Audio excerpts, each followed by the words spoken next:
pastor Fernando citou que os judeus estão celebrando, terminando, né, a celebração da festa de Sucote, a qual nós já, semana passada, fizemos um estudo, uma breve explanação sobre essa festa, a importância que ela tem, não tanto para o judaísmo, né, mas principalmente para nós, povo de Deus, porque a gente tem que buscar os princípios dessas festas, os elementos proféticos e fazer a nossa aplicação para nós cristãos. No final dessa festa, eles comemoram uma outra festa, que em hebraico chama Simchat Torah. Na verdade, são duas festas, Matan Torah e Simchat Torah, são duas. E essa festa ela acontece justamente no final da festa de tabernáculos. Ela não se encontra na Bíblia de forma direta, se não existe assim, olha, a festa assim, não está determinada lá por Números 29, por exemplo, né? É uma festa que veio através de tradições, né? Outras festas também aconteceram isso, né? Como, por exemplo, a festa de Purim, né? Ela veio por conta de um evento que aconteceu lá com a Rainha Esther, a gente conhece bem essa história, e essa festa até hoje é celebrada, né? Então, assim, a Torá ela veio assim pela tradição, mas é interessante porque o que eu gosto nessa festa não é tanto a festa, mas o que ela simboliza, né? A Simchat Torah, como o próprio nome diz, é a alegria da Torá, né? Os judeus não têm a Bíblia como nós temos. Eles têm o Antigo Testamento, que é igual ao nosso, né? Nós herdamos da parte deles. O Antigo Testamento deles é dividido em 3 partes, em 3 livros, que é a Torá, que é a lei de Moisés, né? Que é o nosso Pentateuco, que é o livro principal deles, é o top, né? Todo o judaísmo gira em torno da Torá, por isso que ele é tão importante para eles, né? A Torá é o ponto alto deles, né? Depois tem um livro chamado Nabiim, que é profetas, né? Nabi é profeta, só que a divisão deles é um pouquinho diferente. Por exemplo, Samuel é um livro profético, chamado profeta anterior, né? Samuel e outros livros assim, reis também, e profetas posteriores, aí entre Isaías, Jeremias e outros mais. E o terceiro tomo, né, a terceira parte, é chamado Ketubim, que significa escritos, que essas divisões aparecem na Bíblia, né? Jesus cita algumas vezes essa divisão, não com o termo Ketubim, escritos, mas com o termo salmos, né? Salmos, as leis, os salmos e os profetas falam de mim. Então, ele está falando da divisão hebraica, né? Então, eles usam, às vezes, o termo salmo porque é o livro, o maior livro dessa divisão. Mas a ordem muda um pouquinho, mas os livros são exatamente os mesmos que nós. Mas, para ele, das 3, a Torá é o livro dos livros, é o livro de ouro deles. Então, eles celebram muito essa questão, né? Então, é interessante analisar essas festas por conta do significado que elas têm, né? Então, como nós vimos, né, a festa das trombetas, ela vem trazer ela fala muito de reflexão, refletir sobre as nossas vidas, nossas condutas, como nós temos nos comportado, como nós temos lidado com as questões pessoais, mas também com as questões de Deus, né? Por isso que depois vem o dia da expiação, Yom Kippur, que fala de arrependimento e confissão. Também tem a festa dos tabernáculos, que é Sucote, que é a celebração, né? A providência divina, não só a libertação do Egito, né? Que também faz parte, mas principalmente a provisão divina para nós, né? Fala muito da festa das colheitas, está muito associado a isso, e de como o povo foi cuidado por Deus ao longo de toda a peregrinação dos 40 anos no deserto. E assim, a Torá ela vem falar sobre o quê? Vem falar sobre santificação e renovação, vem falar sobre a palavra de Deus, porque alguns textos tratam a lei de Moisés, ou o Pentateuco, como chamamos, como livro da aliança. Também é citado como livro da aliança. Então, por quê? Porque ali tem a aliança mosaica que Deus fez com o povo de Israel, ali no Monte Sinai, né? Então, a Torá ela vem falar sobre santificação e sobre renovação de aliança. Então,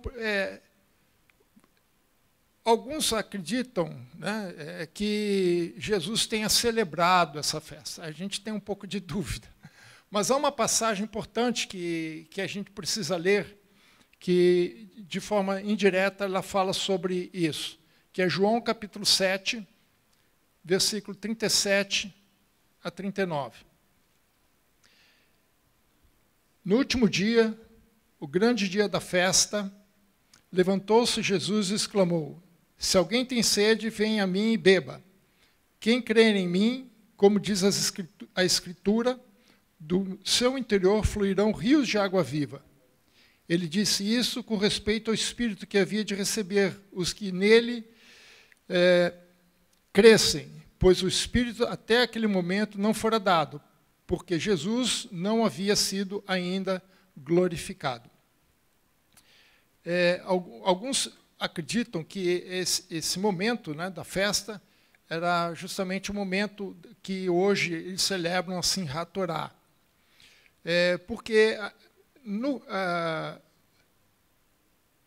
a água na Bíblia ela tem vários significados, mas dois significados são especiais, né?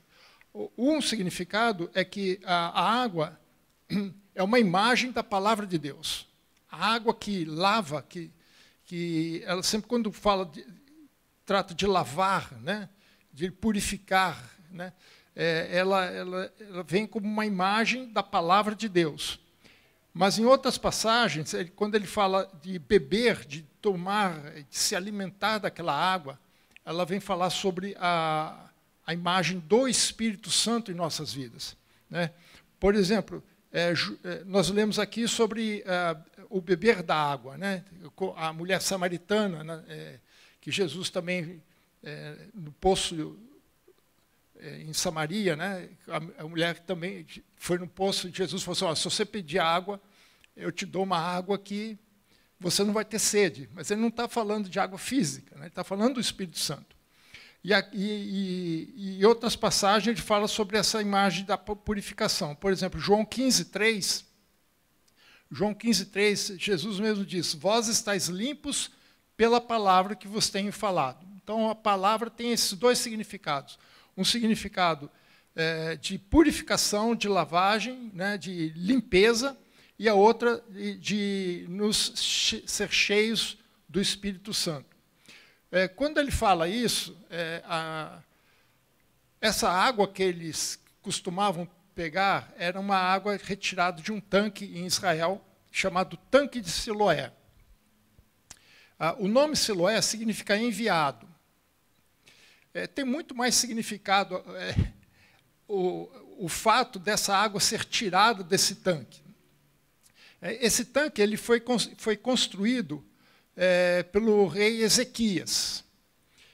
Existem várias passagens que falam, que referenciam essa construção, mas eu quero só pegar o 2 Reis 20:20, que 2 Reis 20:20 fala assim: quanto aos mais atos de Ezequias e todo o seu poder, e como fez o açude e o aqueduto e trouxe água para dentro da cidade. Porventura não estão escritos nos livros da história dos reis de Judá? Então, quem teve a ideia de trazer água para dentro da cidade foi Ezequias. Por isso que ele fala, trouxe água para dentro da cidade, porque não tinha. O que é interessante aqui é que essa água, o objetivo principal era alimentar a cidade em caso houvesse algum tipo de não é invasão, de cerco, né? Se a cidade ficar cercada, você pode ficar sem alimento, mas sem água você não consegue ficar, né? Então, quando Ezequias resolve trazer água para dentro, ele já estava prevendo um cerco por parte dos assírios, né, por conta que já tinha acontecido no Reino do Norte. E o que é interessante é que a água que ele trouxe é da água de Gion, de um rio ali perto chamado Gion. E o que é interessante em Gion é que foi nessa fonte, na fonte de Gion, é que Salomão foi coroado rei. Então é a mesma água. Então, simbolicamente, é a mesma coisa. É como se o rio Gion, ou a fonte de Gion, na verdade, não é um rio, mas é uma fonte de Gion, estivesse jorrando já não do lado de fora de Jerusalém, mas dentro de Jerusalém. Né? Então, quando ele fala dessa água, quando ele fala dele, ele como a fonte de água, ele também está se referenciando tanto a Gion, como fonte de água, mas ele também faz uma referência indireta à coroação de Salomão, porque ele é filho de Davi, e Salomão é uma figura de Davi. Bom, como eu disse, são duas festas que eles referenciam a Torá. O primeiro é chamado Matan Torá. Matan Torá significa entrega da festa. Essa festa, na verdade, essa celebração, ela está mais referenciada ao período da Páscoa, propriamente dito. Né?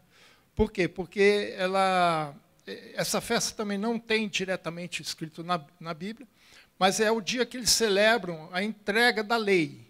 A entrega da lei. Uma coisa é a alegria da lei, outra coisa é a entrega da lei. São duas coisas. Eles entendem que foi nesse dia em que Deus revelou no Monte Sinai e entregou as primeiras leis, que é os 10 mandamentos, né, Êxodo 20, 3 meses depois que eles saíram do Egito. Então, que seria no período de Páscoa para eles. E essas pedras foram colocadas dentro do santuário depois que Moisés construiu o tabernáculo. O objetivo dessa entrega era que, através dessa lei, o povo viveria, né? Seria a fonte de vida para aquele povo, não fonte física, mas fonte espiritual. Né? É por isso que em Deuteronômio 8:3, diz assim, Moisés falando ao povo, né? E ele te humilhou, quer dizer, Deus, né? E te deixou ter fome, e te sustentou com maná, que tu não conhecias, nem teus pais o conheciam, para dar a entender que não só de pão viverá o homem, mas de tudo o que procede da boca do Senhor viverá o homem. Então, ele não está falando de vida física. Aquilo que eles tiveram de alimentação através do maná durante os 40 anos do deserto era só uma mostra da providência divina para a vida deles, mas que apontava para uma vida superior, que é a vida espiritual. Então, ele está dizendo que o que nos traz vida mesmo é aquilo que Deus diz, ou seja, é a palavra de Deus. Por isso que eles celebram isso, porque é através da Torá que Israel existe. A vida de Israel só existe porque existe a Torá ou a palavra de Deus. A segunda festa é essa que chamam Simchat Torá, que eles celebram no 8º dia de Sucote. Sucote é uma semana, no dia seguinte eles celebram essa festa, a alegria da Torá. E essa festa é dedicada à exaltação da lei, ou da palavra de Deus. Né? Veja, por exemplo, Salmo 119:16. Salmo 119:16. Terei prazer nos teus decretos, não me esquecerei da tua palavra. Então, ele está trazendo ali, assim, eu terei prazer. Né? porque na lei tem os decretos de Deus, naquilo que Deus determina. Então, eu terei prazer, aí a palavra aqui é simha, né? Terei alegria na palavra, e eu não vou esquecer da sua palavra. Então, o salmista, aliás, esse salmo, Salmo 119, é o salmo que é o maior salmo, é o maior capítulo da Bíblia, né? Ele é acróstico e bonito, né? Mas ele todinho exalta a lei de Deus. Ele usa vários sinônimos, como mandamentos, decretos e outras coisas, mas sempre ele está se referenciando à lei de Deus, à Torá de Deus. O que é interessante nessa festa é que é uma coisa que eu sempre, no seminário, sempre recomendava, né? E ainda recomendo aqui na igreja, todo início de ano, é o ano bíblico deles. Eles leem a Bíblia, eles leem a Torá, de forma cíclica, né? Eles dividem a Torá em 52 porções, eles fazem a leitura semanal, eles colocam alguns outros textos junto a essa divisão, com o objetivo de ter 52 semanas que eles vão ler toda a Torá, né? E eles terminam exatamente em a Torá. E começam a Torá. Então, eles começam um ciclo, terminam um ciclo e começa outro. Então, nesse dia é um dia de festa, é um dia de celebração. Terminamos a leitura da Torá e vamos começar novamente, né? A cada ano que tem passado, é interessante que essa festa tem sido cada vez mais celebrada em Israel, né? Eu estava aproveitando essa semana, lendo um pouco sobre as festas, né, deles, e eles mesmos dizem que cada dia mais eles se alegram na palavra de Deus. Eu acho que isso é muito bonito, né? Eles se alegram e tem se tornado assim, uma celebração cada vez mais forte. Lógico que em cidades como Campinas, São Paulo, é um pouco mais difícil a gente ver isso, né?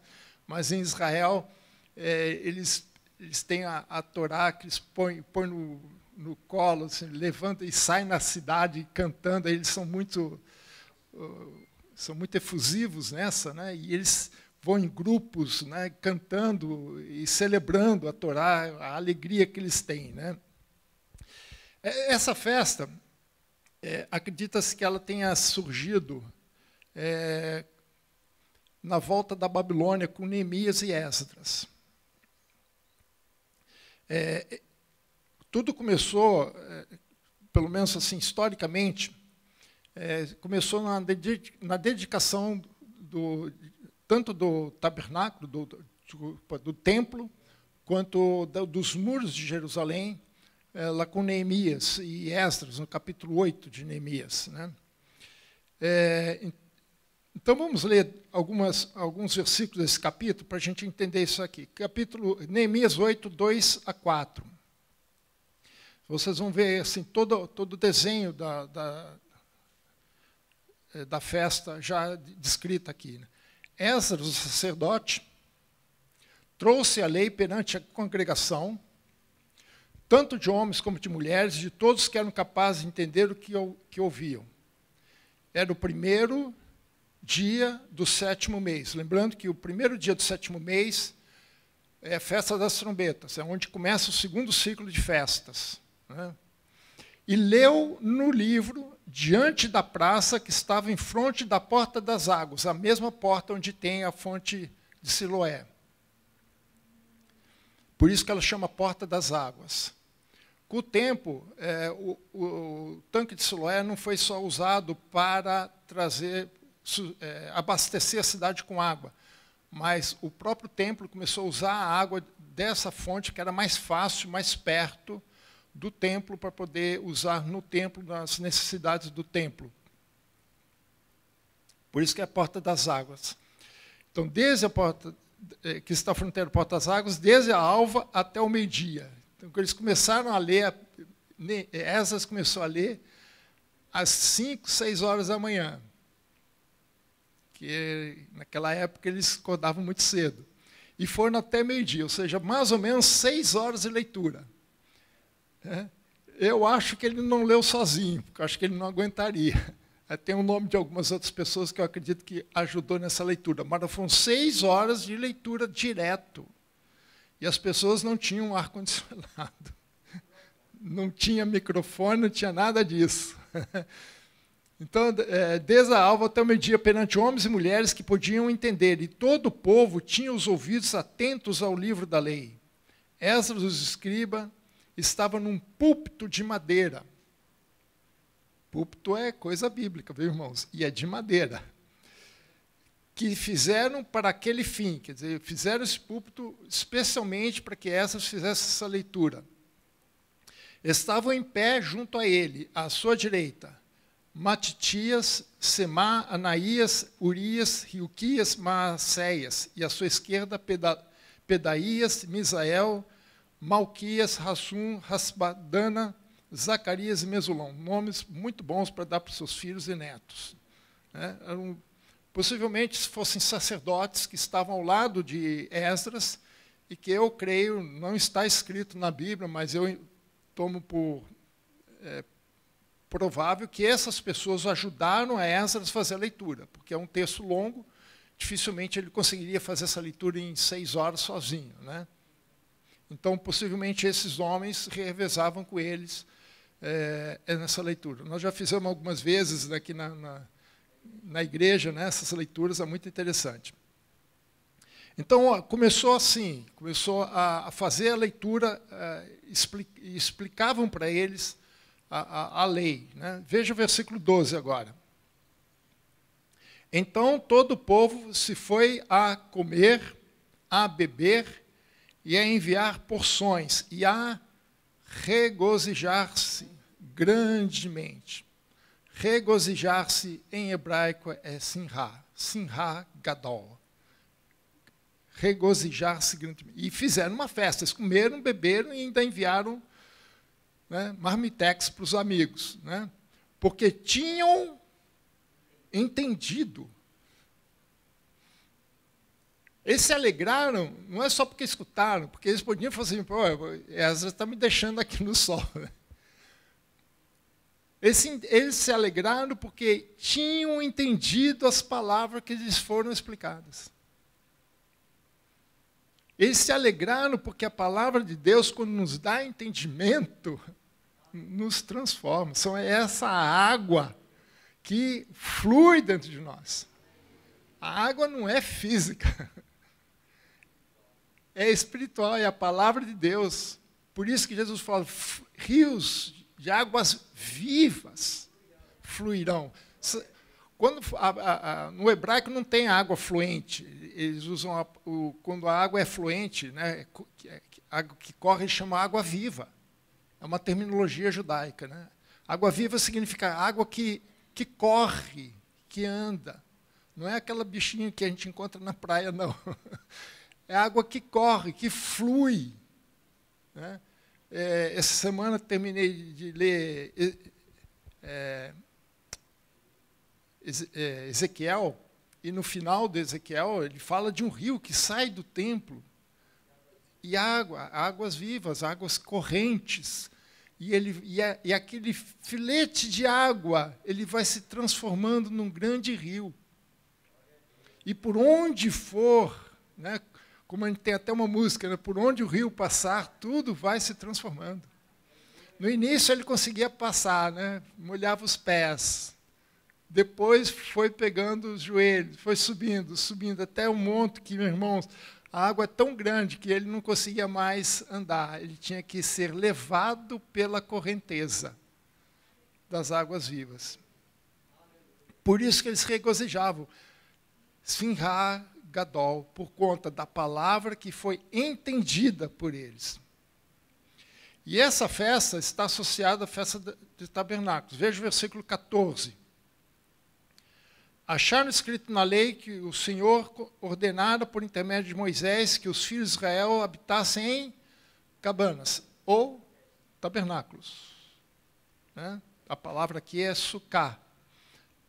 Durante a festa do 7º mês. Então veja que isso aconteceu justamente no período de tabernáculos, no 7º mês, que é esse ciclo de festas. Tornou-se, naquela época, um costume de ler a Bíblia, ou seja, a Torá, fazer esse tipo de leitura periodicamente. A cada 3 anos e meio, os sacerdotes faziam isso. Depois isso foi deixado. Mas isso virou assim, uma tradição neles, né? E essa tradição vem justamente desse período de Neemias. E juntou-se a isso, no capítulo 12 de Neemias, vai falar sobre a dedicação dos muros. Né? O capítulo 12, depois, se os irmãos quiserem ler, do 27 ao 43, é um texto longo, mas ele vai falar que há uma procissão liderada por um sacerdote que descia até o tanque de Siloé, onde ele enchia um jarro de água, né? E levava para o templo na hora da oferta do sacrifício matinal. Então, a água era derramada em um funil no lado ocidental do altar e todo o templo, todas as pessoas ao seu redor, né, começavam a cantar um trecho de Salmos, que é chamado Grande Halel. Halel é louvor, né? Vem da palavra aleluia, né? Aleluia é um verbo, né? Louvai a Deus, né? Vem daqui, que é do Salmo 113 ao 118. Então, eles leem, só que de forma cantada, né? A maioria dos salmos são cantados. E isso vem lá do tempo de Neemias, quando ele sobe, né? Ele sobe nos muros de Jerusalém. Um grupo vai para um lado, o outro grupo vai para o outro lado, e vão celebrando e vão dedicando toda a cidade, né, com louvores, com cânticos, né, até os dois grupos se encontrarem do outro lado. Então, por tradição, tem-se que foi nesse momento que se deu-se a primeira festa de Simchat Torá, né, porque por conta desse evento que é descrito aí em Neemias. Só que, com o tempo, obviamente, foram incorporando, foram modificando algumas coisas, né? Não foi feito em cima do muro dos templos, mas da cidade, né? Então, foram incorporando alguns outros elementos, foram criando o que se tem hoje, né? Hoje eles não têm mais o templo, né? Mas, mesmo assim, eles celebram, eles têm a Torá. A Torá não acabou, o templo, sim, mas a Torá não acabou. Agora, por que eles se alegram tanto? Né? Eu acho interessante isso, o amor que ele tem às Escrituras, né? A Torá, a lei. Né? E, às vezes, eu vejo que, no nosso meio, nós não temos tanto apego à palavra de Deus como eles têm. Está certo que, talvez, eles não entendam as coisas da forma correta, né? Não tem o entendimento espiritual, fica simplesmente no campo material, no campo natural. Mas porque eles têm uma identificação com a Torá. Eles entendem que o povo de Israel só existe porque existe a Torá. Irmãos, e nós existimos porque existe a Bíblia. Alguns teólogos afirmam que para alguma coisa ser denominada de religião, eu não concordo muito com esse termo, com esse princípio, né? Mas muitos teólogos afirmam isso, que para alguma coisa ser considerada religião, ele tem que ter um livro sagrado, tem que ter um livro que o identifique. Né? Eu sou meio... duvido um pouco disso aí, mas nós temos esse livro. E é esse livro que nos identifica. E eu estava pensando um pouco sobre isso, né? Eu ia caminhar por um outro lado, mas eu queria caminhar por isso, a importância da palavra para nós. Os judeus sabem por que se alegram, porque ele tem a palavra. E nós temos que entender qual a importância da palavra para nossas vidas. Por que ela é tão importante para nós?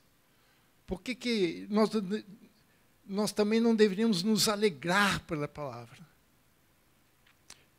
Se eu for dar asas à minha imaginação, acho que eu ficaria aqui uma noite inteira falando da importância da palavra de Deus para nós. Mas eu queria destacar 7 pontos importantes. 7 é meramente proposital. 7 é o número da perfeição. Né? Deixa eu ver se eu pus 7 mesmo ou se eu pus 6. Não, pus 7. Mas eu coloquei 7 de propósito, viu, irmãos? Foi de propósito mesmo. Porque a palavra é perfeita, irmãos. E 7 é um número da perfeição. Eu tenho certeza que se você refletir um pouco, você vai ver que tem muito mais. Poderia dar pelo menos uns 12. Mas para não ser extenso, eu queria apenas comentar rapidamente sobre 7 razões porque ela é importante para nós. O primeiro ponto é que a palavra nos revela quem Deus é. Você quer conhecer Deus? Estude a palavra. Aliás, isso em qualquer livro. Nós conhecemos alguns autores que não estão mais vivos, né? Shakespeare e tantos outros, né? Que já faleceram. Outros, mesmo que estejam vivos, você não conhece ele pessoalmente, mas você pode conhecer aquela pessoa através da sua obra. Você quer conhecer a Deus, você tem que ler a palavra de Deus. E é interessante que a Bíblia, ela não tem como objetivo provar que Deus existe. Se você ler, por exemplo, Gênesis capítulo 1, versículo 1, você vai ler assim: no princípio criou Deus os céus e a terra. Ele já parte do princípio que Deus existe. Ele já parte do princípio disso. Ele não tenta... Moisés, quando vai escrever os primeiros textos, né, da Bíblia, ele não vai tentar assim, olha, eu vou sentar aqui e vou provar para vocês que Deus existe. Não, ele já parte do princípio que Deus existe.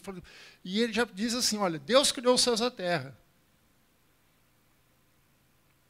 Deus criou os céus e a terra. Então a Bíblia não foi escrita para provar que Deus existe. Ela já parte desse princípio. A Bíblia foi escrita por quê? Porque Deus quer se revelar ao homem.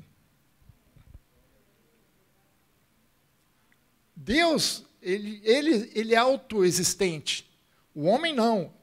E quando Moisés escreve, principalmente Gênesis, ele vai mostrar Deus se revelando a nós, e dizendo que Deus é um Deus que quer se revelar a nós, porque Ele quer ter um relacionamento conosco. É interessante que essa questão da revelação, porque a revelação máxima de Deus, o ápice da revelação de Deus está em Cristo. E se você ler lá João 1:1, é que não dá para pôr os dois textos na tela simultânea, né? Mas se pudesse, você ia ver que interessante. João 1:1 diz assim, no princípio era a palavra. Eu vou usar a palavra aqui, não vou usar verbo, porque em grego é palavra, não é verbo. E a música que foi cantada, no princípio era a palavra. Que palavra é essa? Gênesis capítulo 1, versículo 1, Deus. Porque ele fala, no princípio era a palavra, que aqui está como verbo, a palavra estava com Deus e a palavra era Deus. Deus se revelando da forma mais plena possível. É o Deus presente no meio. Não é à toa que João, no versículo 14 desse capítulo, ele diz que o verbo, né, ou a palavra, se fez carne. E, eu gosto dessa palavra, irmãos, habitou entre nós. Habitou entre nós, viveu como nós vivemos. E é interessante, o pastor lembrou a palavra no grego, né? Significa tabernaculou, morou em tendas, cabanas, sucá. Não é à toa que está... Nada é à toa, irmãos. Mesmo que a festa não esteja escrita nas Escrituras, elas têm ligações.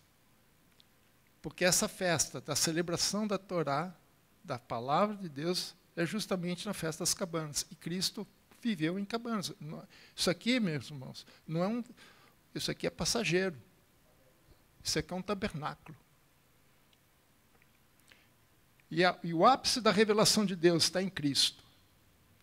Quando um dos apóstolos, um dos discípulos de Jesus falou assim, mostra-nos o Pai, Ele se espantou. Jesus, uai, como assim? Quem vê a mim, vê o Pai. Porque ele veio revelar o Pai. Não em palavras, mas em presença. Tem alguns filhos nossos, né, que você não precisa dizer quem é filho. Você olha assim, esse aqui é filho de... Vê a Rebequinha, fala assim, a Rebequinha é filha do Mariotti. Vê a Tainá, fala, a Tainá é da Patrícia. E a Patrícia é da Dona Ivonete. É. Mas a palavra de Deus, esse texto que nós temos aqui, revela Deus para nós. Quer conhecer Deus? Conheça a palavra. Segunda importância para nós é que a palavra de Deus também nos revela o que é o pecado. Nos revela o pecado. Romanos 3:20. Visto que ninguém será justificado diante dele por obras da lei, em razão de que pela lei vem o pleno conhecimento do pecado.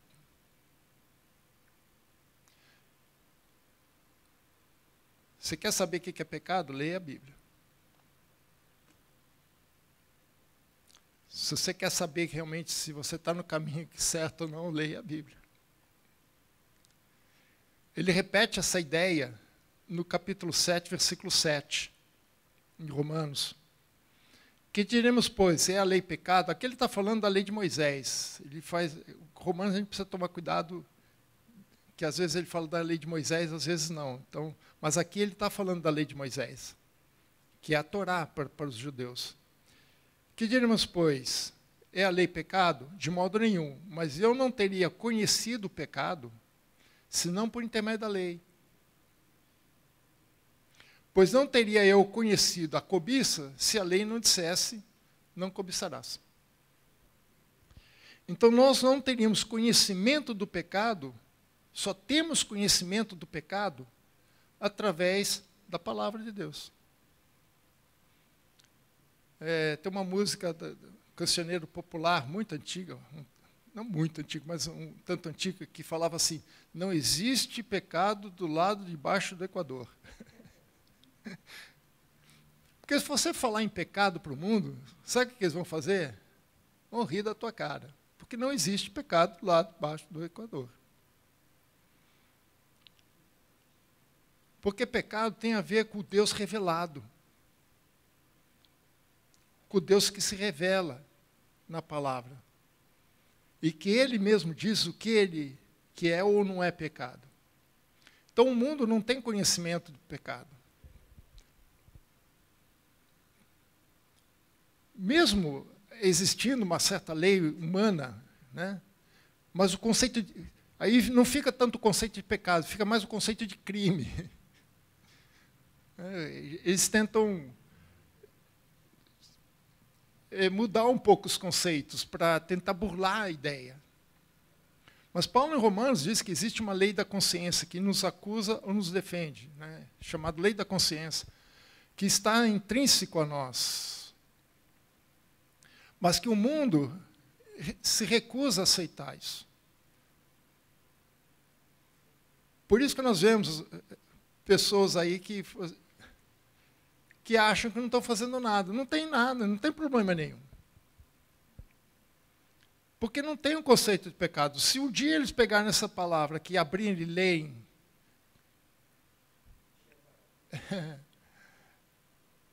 tem uma frase na parábola do filho pródigo, que eu acho interessante, ele fala assim: caindo em si. Caindo em si, tomando consciência da sua situação. Você só consegue fazer isso através da palavra. A palavra nos revela a Deus, mas ela também nos revela o que é pecado, aquilo que ofende a Deus, ofende a santidade de Deus. E por conta disso, terceiro, a palavra também nos afasta do pecado. Veja Salmo 119, 11. Salmo 119, 11. Guardo no coração as tuas palavras para não pecar contra ti.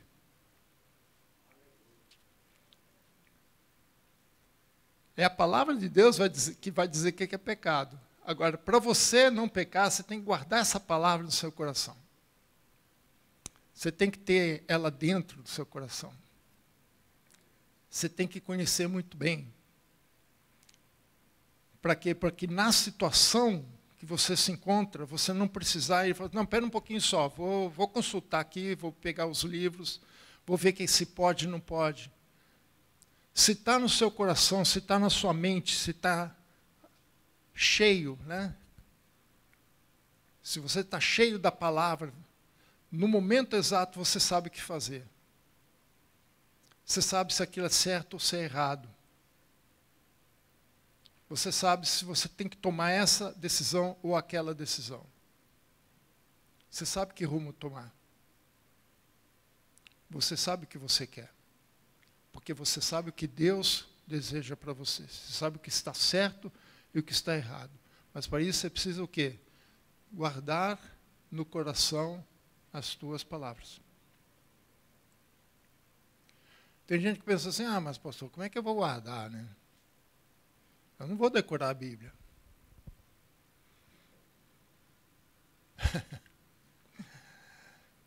A gente não decora mesmo, irmãos.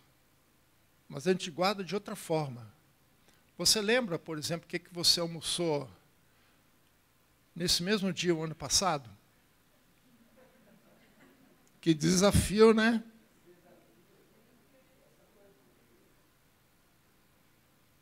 Se eu perguntar para você na semana passada, talvez você se lembre. Talvez.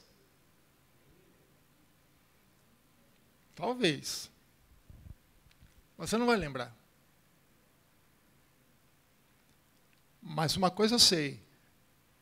Aquilo que você comeu um ano atrás sustentou você naquele dia. Aquilo que você comeu semana passada te sustentou naquele dia. E você se alimenta por quê? Porque você quer ser sustentado. Em média, no Ocidente, aqui a gente faz 3 refeições, né? Alguns fazem 4. Alguns fazem 5. Mariotti falou 6, né? Mas por que você faz isso, irmão? Porque você precisa se alimentar, você precisa ter teu corpo alimentado. E hoje existe até uma profissão que te ajuda nisso, chamada nutricionista. Que não adianta você comer, só comer, você tem que saber o que comer. Experimenta comer McDonald's e tomar Coca-Cola todos os dias. O que acontece? Você tem que se nutrir corretamente, certo? Se você toma conta, se preocupa tanto com o teu físico, com a tua vida física, biológica, como é que você não vai cuidar da sua vida espiritual? Qual é o mais importante para você? Jesus, certa vez, numa discussão, ele falou assim, não tema aqueles que podem matar teu corpo e depois disso não pode fazer mais nada. Temam antes aquele que depois de morto o corpo pode lançar tua alma no inferno. Esse corpo, como eu falei, é uma tenda, é um tabernáculo, vai passar. Mas nosso espírito vai permanecer para sempre. Nós vamos receber um corpo novo, irmãos. Finalmente vou ser bonita. Com cabelo e tudo. Fazer que nem o Rubinho. Também já tive cabelo assim, viu, Rubinho? Mas nós vamos receber um corpo novo, glorificado. Mas antes de nós recebermos esse corpo novo, nós temos que receber o quê? Um coração novo, uma vida nova, uma vida espiritual cheia.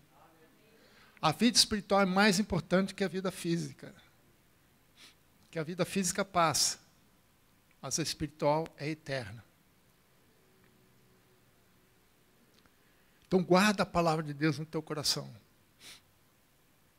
para você se afastar do pecado, para você não pecar contra Deus. Quarto, consequência. A palavra nos santifica. João 17:17. É uma oração de Jesus. Santifica-os na verdade. A tua palavra é a verdade. Tem um texto que a gente usa muito, né? Pela metade. E conhecereis a verdade vos libertará, né? Mas se vocês pegarem esse texto, que é capítulo 8 de João, versículo acho que 30, 31, se não me engano, começa assim: Jesus virando-se para os seus discípulos, para os que o seguiam, que criam nele, disse: se permanecerdes nas minhas palavras, essa é a condição. Porque a palavra de Deus é a verdade. Se permaneceres em mim, na minha palavra, então vocês serão meus verdadeiros discípulos. Então, consequência, conhecerão a verdade. E por conhecer a verdade te libertará. Do quê? Do pecado. Conhecendo a verdade, você se livra do pecado. Você se santifica. Por isso que Jesus falou: santifica-os na verdade. A tua palavra é a verdade. Veja que nesse texto, capítulo 8 lá de João, ele fala 3 vezes verdade. Verdadeiramente discípulos, conhecereis a verdade e a verdade vos libertará. E que verdade é essa? A palavra de Deus. Ele falou aqui: a tua palavra é a verdade. Irmãos, 2 Timóteo 3, 16, 17. Toda a Escritura é inspirada por Deus. Toda a Escritura, toda a Bíblia.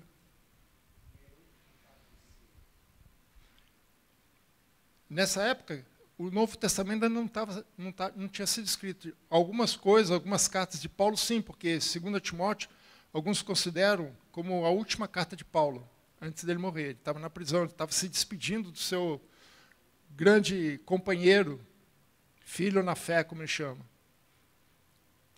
Mas o cano do Novo Testamento só foi montado 300 anos depois. Alguns escritos já estavam feitos.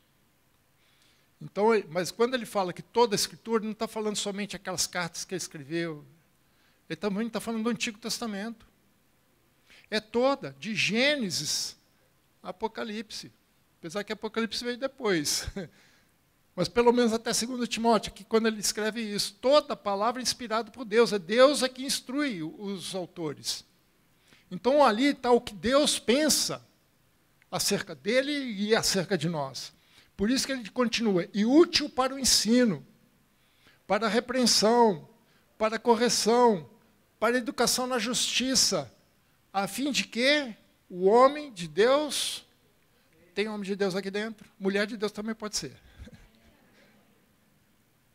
Então, irmãos, estude a palavra inspirada por Deus para te instruir, para que você seja pessoa perfeita diante de Deus e perfeitamente habilitado para toda boa obra.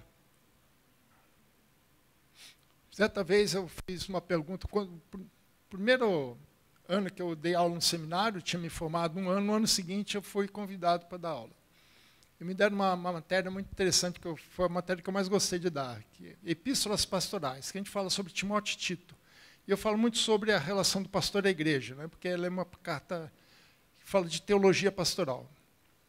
E numa das aulas, eu caí na besteira de perguntar para os alunos, tinha mais ou menos 13, 14 alunos, quantos já tinham lido a Bíblia de Gênesis e Apocalipse. E olha, 4º ano de seminário, pessoas ali já estavam se preparando para ser pastores. E, infelizmente, levantaram a mão. Por que eu falo infelizmente? Eu acho que desses 13, 14, acho que uns 4, 5 no máximo levantaram a mão.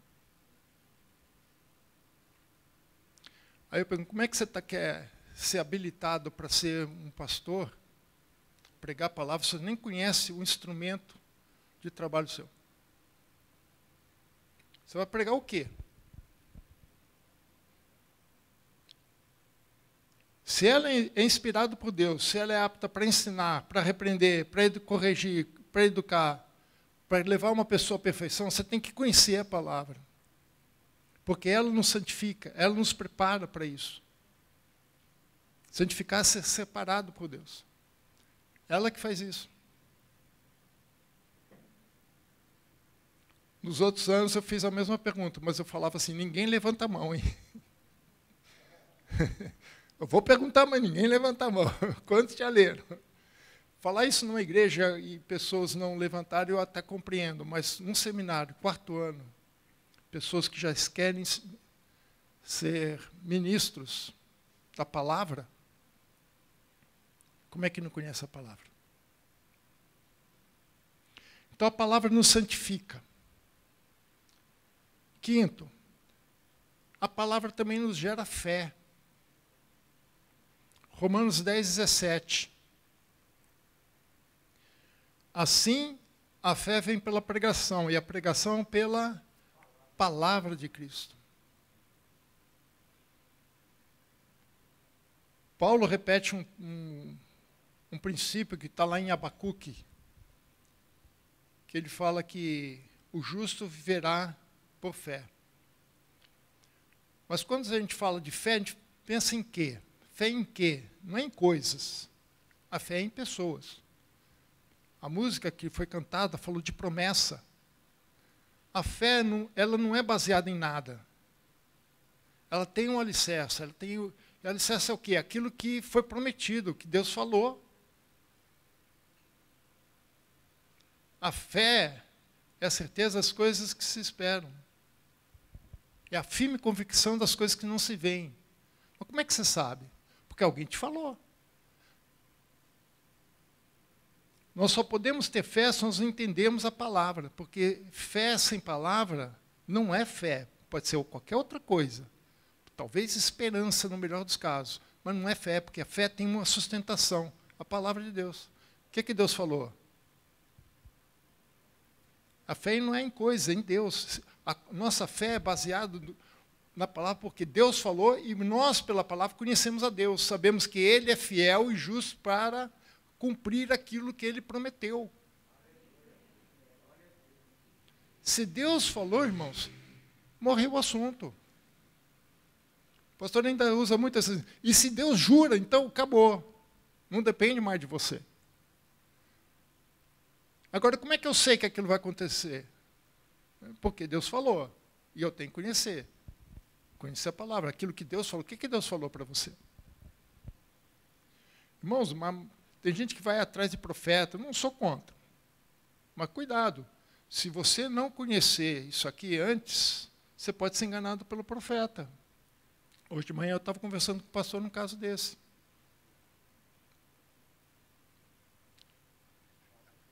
O pastor Fernando hoje de manhã ministrou sobre Tessalônica, né? E eu não sei se ele vai falar sobre Bereia semana que vem, talvez. Mas eu acho interessante, na igreja de Bereia, que depois ele sai de Tessalônica, ele vai para Bereia. Quando ele chega em Bereia, ele começa a ministrar a palavra na sinagoga. O povo de Bereia não bobeia, pessoal. Abria a palavra para confirmar se aquilo que ele está falando era verdade. Examinava as escrituras. Jesus mesmo desafiou os judeus da sua época, examinar as escrituras, porque vocês creem que nela tem a vida eterna. Então examine. Senão, irmãos, a gente vai ser, como Paulo fala lá em Efésios, fomos como meninos inconstantes, levados por toda sorte de doutrina, de ensinamentos. E Paulo fala, como eu dei muito, segundo as cartas de Timóteo, Paulo fala que nos últimos tempos, muitos apostatarão da fé, porque vamos dar ouvidos Há mentiras de demônio, doutrinas de demônio. Como é que você vai saber o que é uma coisa com a outra? Aí você começa a acreditar naquilo lá e não na palavra de Deus. O que te traz fé, meus irmãos, traz segurança. É isso aqui. E quando a fé é gerada em você, irmãos, pode ficar tranquilo, nada vai te abalar. Então, você quer ter fé, irmãos? Leia a palavra, estude a palavra, conheça esse Deus, vê o que Ele quer para você e cumpra aquilo que Ele quer para você. Você vai ver. E a fé não é só ler, mas é vivenciar a palavra. Por isso que, sexto, a palavra nos ensina a viver segundo a vontade de Deus. Romanos 15:4. Pois tudo quanto outrora foi escrito para o nosso ensino, foi escrito, a fim de que, pela paciência e consolação das Escrituras, tenhamos esperança. Ensinar o quê? Ensinar a viver o padrão de Deus, aquilo que Deus quer para nós. Não adianta você simplesmente saber que 2 e 2 são 4. Isso aí é fácil, qualquer calculadora faça. Mas como é que isso se aplica na minha vida? Eu tenho que viver isso. Eu tenho que ver a realidade. A fé não pode ser simplesmente teórica, ela tem que ser prática. Eu vivo aquilo que eu creio.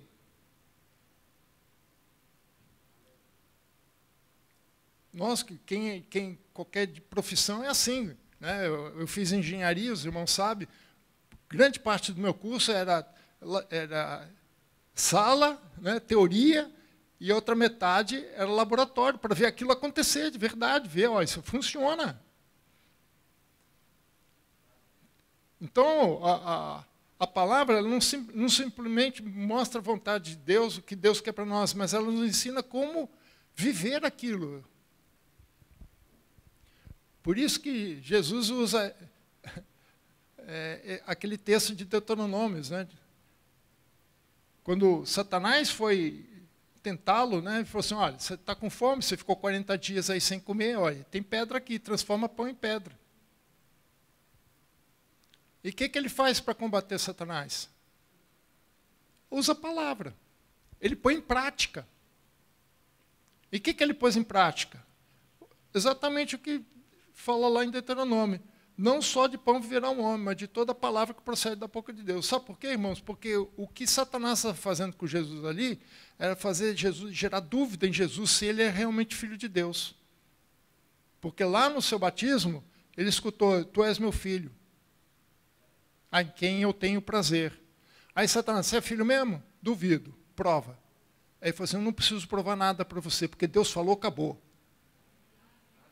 Por isso que ele fala, não só de pão viverá o homem, não é só do alimento físico, mas de toda a palavra que procede de Deus. Deus falou que você é, então você é, você não precisa ter dúvida. Que os outros tenham dúvida, mas você não. Então você tem que viver aquilo que Deus quer para você. A palavra nos ensina isso, a viver a nossa fé. E é por isso que eu gosto do capítulo 11 de Hebreus, né? Porque capítulo 11 é chamado os heróis da fé, né? E se você ler de novo aquele capítulo, você vai ver assim, pela fé fulano de tal fez isso, pela fé fulano de tal fez aquilo. A fé gera obras. Não é obras que gera fé, é fé que gera obras. Por isso que Jesus falou assim, se creres, verás a glória de Deus. Você precisa crer para ver, e não ver para crer.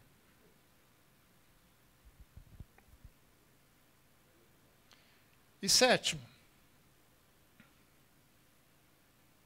bem-aventurado aquele que guarda a palavra de Deus. Lucas 11, 28. Ele, porém, respondeu, antes, bem-aventurados são os que ouvem a palavra de Deus e o guardam. Você vai ser bem-aventurado na sua vida, feliz, com sucesso. Não sucesso humano, mas sucesso de Deus na sua vida, se você guardar a palavra de Deus.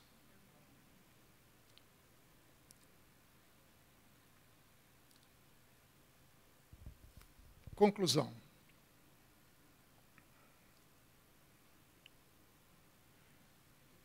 A festa Simchat Torah está se referenciando à lei de Moisés, né, a entrega da lei de Moisés.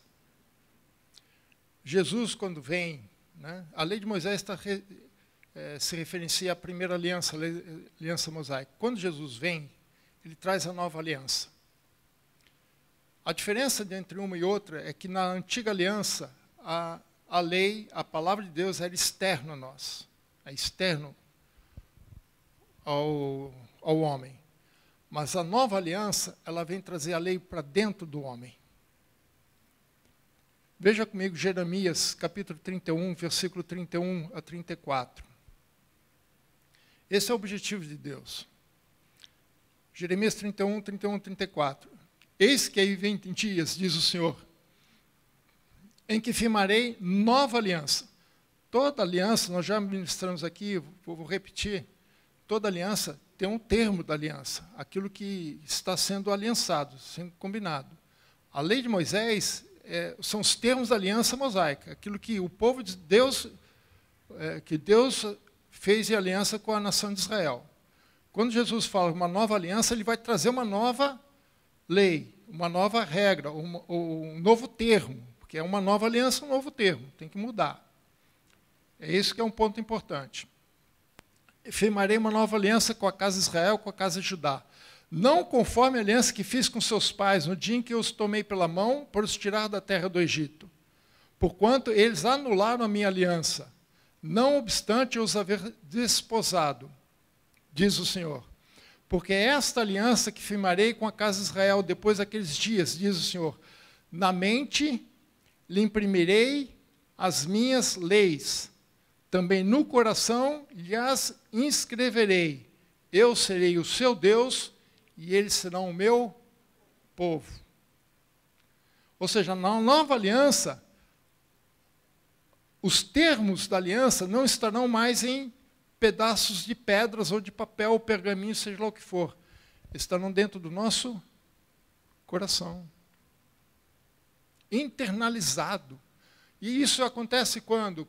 Com o Espírito Santo em nós. Por isso que Jesus, nessa festa, ele fala das águas fluindo dentro de nós. A liberdade celebrada na Páscoa, ela é completada pelos mandamentos gravados em pedras. E essas leis dizem o que devemos fazer. Regras que devemos fazer. A liberdade celebrada na cruz é completada pelos mandamentos gravados em nossos corações e diz o que devemos ser.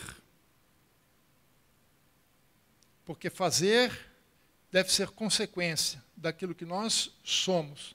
E nós só conseguimos ser aquilo que Deus quer que nós sejamos, se nós tivermos a palavra de Deus dentro de nós, não externa a nós.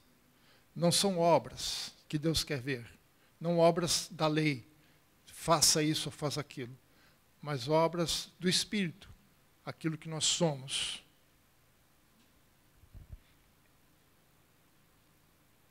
Portanto, irmãos, a igreja não pode ser edificada em experiências individuais dos santos. A igreja tem que ser edificada com base na palavra, porque é a palavra que edifica. Para concluir o último texto, 1 Pedro, primeira carta de Pedro, versículo 22 e 25. 1 Pedro 1, 22 a 25.